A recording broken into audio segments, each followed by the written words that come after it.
Muito bem, sejam todos muito bem-vindos a mais um vídeo do meu canal, dessa minha saga, gravando as minhas percepções sobre a minha preparação e sobre a minha vida. No vídeo de hoje eu quero discorrer sobre algo que aconteceu comigo ontem e que me chamou muita atenção, principalmente por causa do que aconteceu hoje também, né? Então foi um acontecimento de ontem, só que consequentemente me levou a tomar algumas atitudes no dia de hoje, que, que me chamaram a atenção. E é sobre isso que eu vou falar. No caso, fiz um simulado ontem de 90 questões da prova do Enem da plataforma Assad.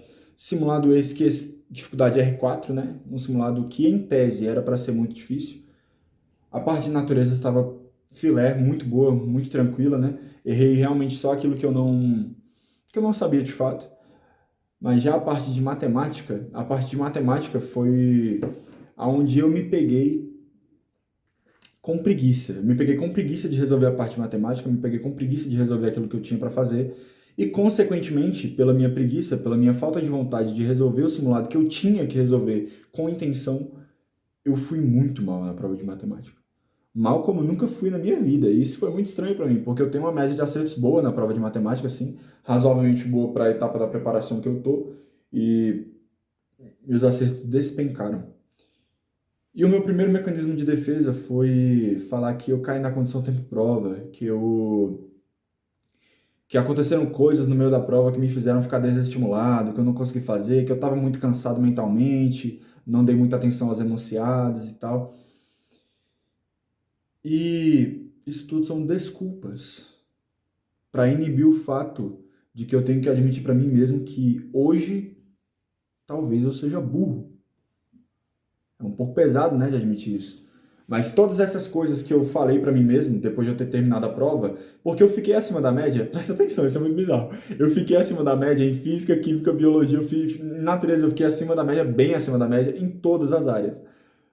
Em matemática não, em matemática eu despenquei. E eu, como desculpa, o primeiro mecanismo foi eu falar, pô, caí na condição tempo-prova, caramba, a cabeça estava cansada e tal, só que isso são desculpas.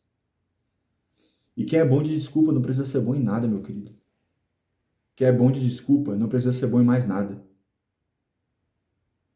E eu realizei isso hoje, no dia de hoje. Quando eu acordei de manhã, entrei na aula de ao vivo do Renato Passos. Antes da aula, eu estava corrigindo já algumas questões do meu simulado e percebi que eram muito fáceis. As questões eram fundamentalmente fáceis. Como diz o meu nicho, é elementar, é trivial, algo que era para ser acertado com os olhos fechados ou a mão nas costas. E eu errei. Por falta de vontade, talvez. Por falta de experiência, talvez. Por falta de repertório, talvez. Por falta de, sei lá, por falta de atenção, talvez também.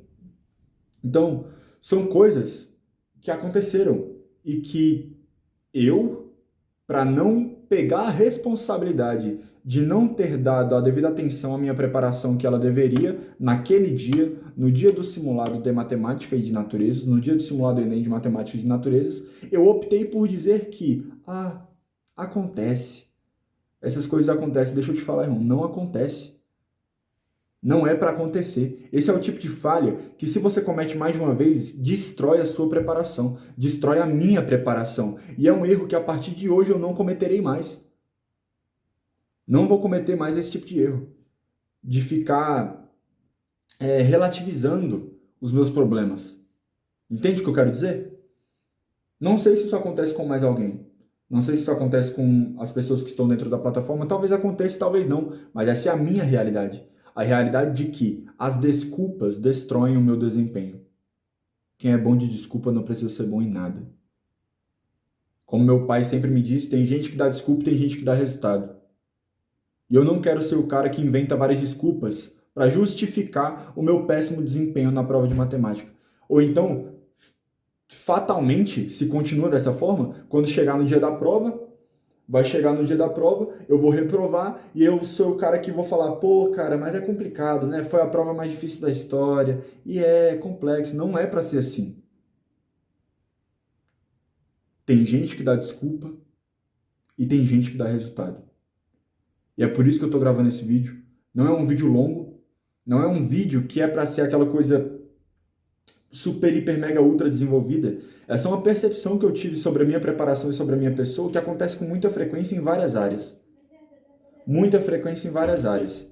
E aí, justamente por isso, o que acontece é que a minha preparação e as desculpas que eu dou dentro dela vão cavar a minha reprovação. E a partir deste momento, desta minha percepção, não cometerei mais esse erro. Qual erro? Dar desculpas quando eu deveria estar dando resultados. Eu espero que você também não cometa esse erro. Até porque todos os que me assistem aqui eu quero que também sejam aprovados. Porque a maioria da plataforma SAD, lógico. Mas acredito que todos aqui têm capacidade, todos aqui têm que analisar a sua preparação de forma individual, de maneira fria. Não pode ser uma coisa emocional, tipo, errei 57 questões na prova, meu Deus do céu. Não, irmão. Errei 30, errei 20. Analisa com calma, tem que ser frio. Para de inventar desculpas e começa a dar resultados. E é sobre isso o vídeo de hoje. Espero que todos tenham gostado. O vídeo tomou um caminho um pouco mais emocional, né? Que eu tô um pouco mais incisivo, assim como em, acho que algum outro que eu fiz aqui. Mas é isso. Vamos avante. Isso é só o início. Bora.